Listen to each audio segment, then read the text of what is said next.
আসসালামু আলাইকুম, সবাই কেমন আছেন?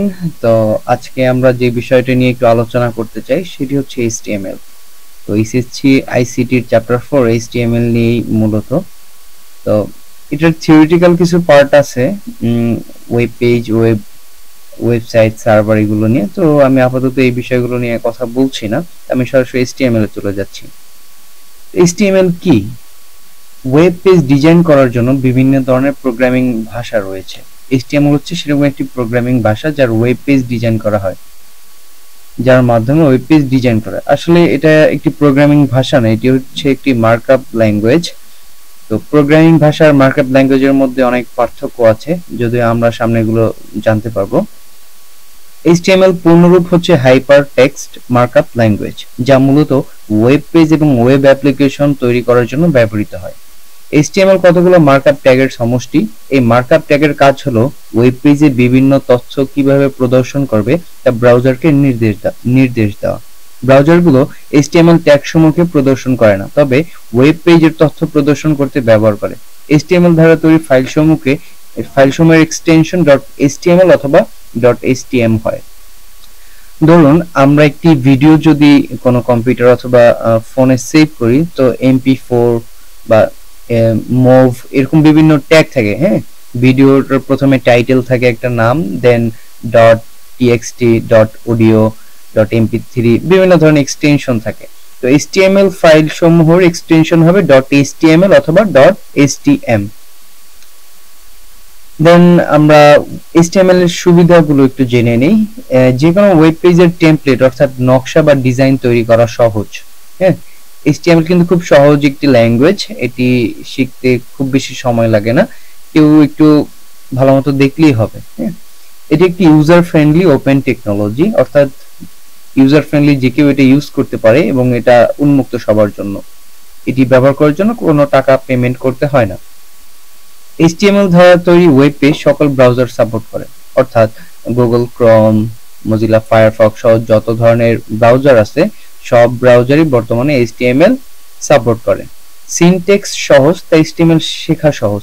সিনট্যাক্স কি? বিভিন্ন ধরনের আমরা ট্যাগ, অ্যাট্রিবিউট যেই জিনিসগুলো ইউজ করি এগুলো হচ্ছে সিনট্যাক্স।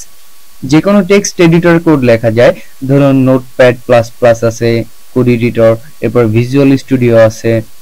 তো আপনার যদি এগুলো না থাকে অথবা আপনি যদি এগুলো ইনস্টল করতে না চান, আপনি খুব সহজে আপনার কম্পিউটারে নোটপ্যাড ওপেন করেও আপনি HTML কোড করতে পারবেন। দেন ওয়েব পেজের সাইজ কম হতে হোস্টিং স্পেস কম লাগে, অর্থাৎ খরচ কম হয়। তো আমরা যখন একটা ওয়েব ডিজাইন করার জন্য আমাদের অনেক কিছুই দরকার হয়, তো আমরা HTML এবং CSS দিয়ে স্ট্যাটিক ওয়েবসাইট তৈরি করতে পারি এবং জাভাস্ক্রিপ্ট, PHP, MySQL দিয়ে আমরা ডাইনামিক ওয়েবসাইট গুলো তৈরি করে থাকি।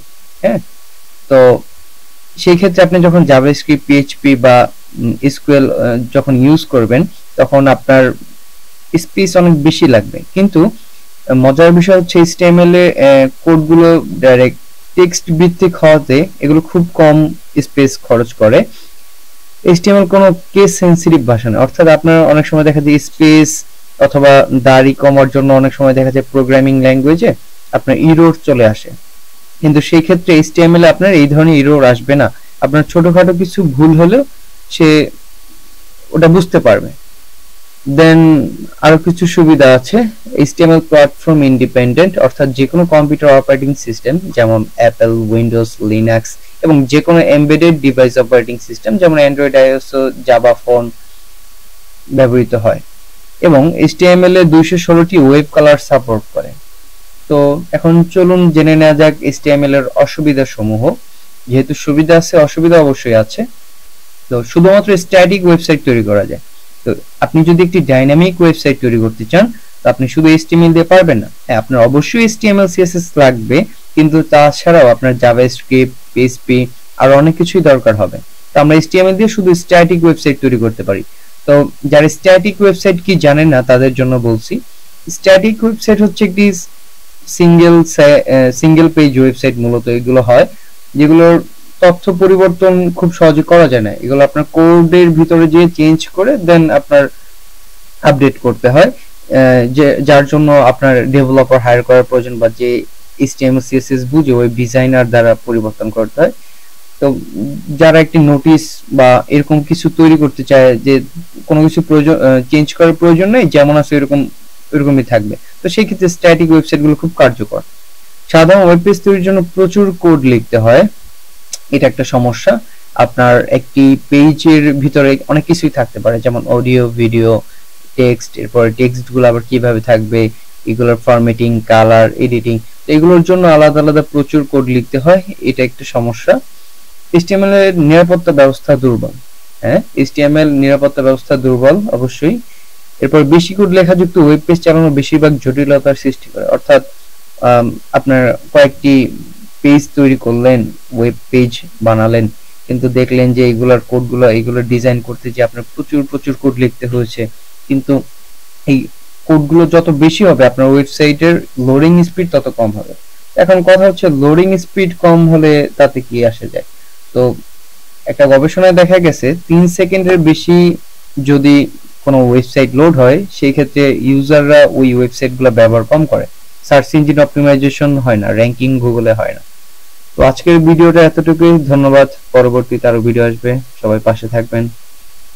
আল্লাহ হাফেজ।